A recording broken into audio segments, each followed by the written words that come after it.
Aku nak buka top set ego first model. Sebab on ni kita tahu ada bocor. Minyak hitam kurang.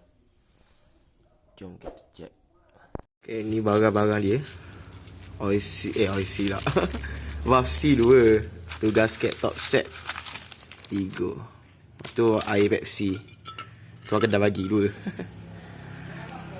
Jom start.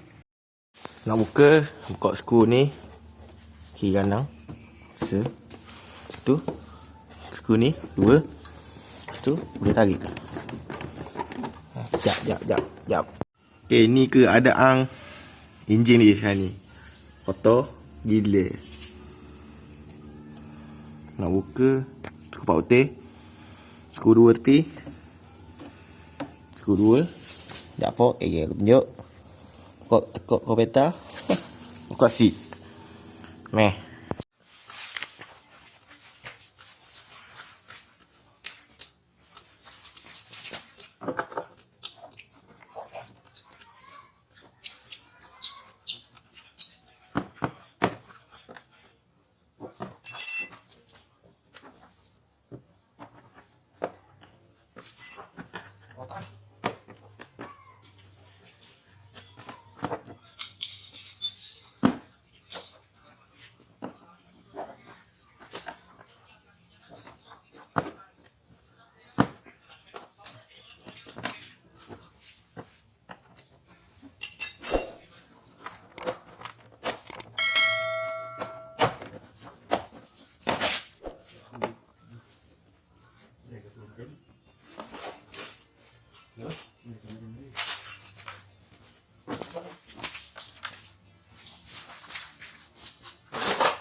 Okay, ni keadaan enjin dia. Kotor Kotor gila. Kita nak buat top set servis. Tukar sikit servis. Cuci-cuci sikit. Okay, on. Nak buka cover hitam, kena buka skru ni. Skru bawah ni. Skru satu. Ni satu. Kena buka exhaust. Lepas tu skru atas ni, skru cover ni. Tu boleh cabut lah. Hitam. Okay, kita buka dah. Mana dia kena buka. Lepas tu buka skru lengki 2. Buka 2. Buka skru depan 4.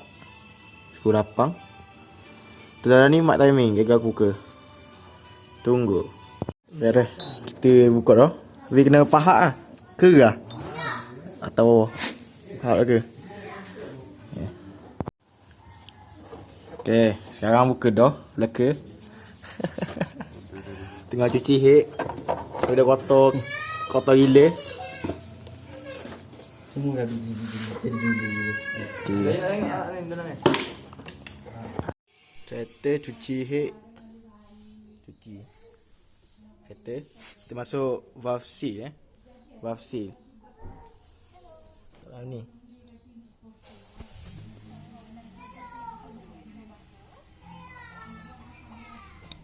Okay. So satu lagi.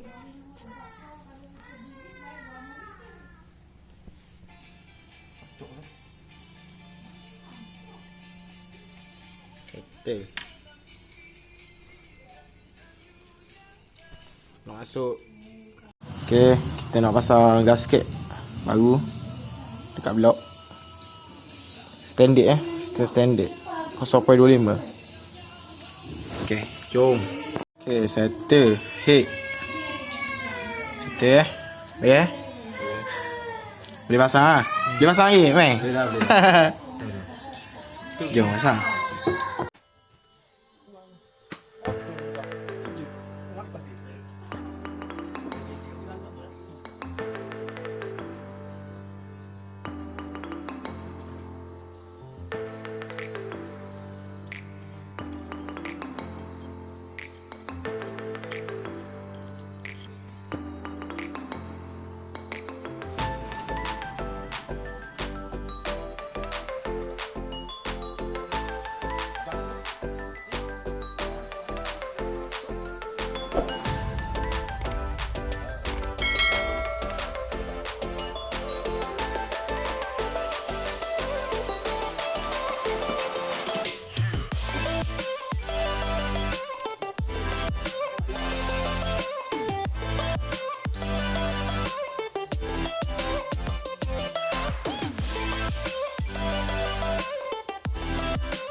Ni marking dia.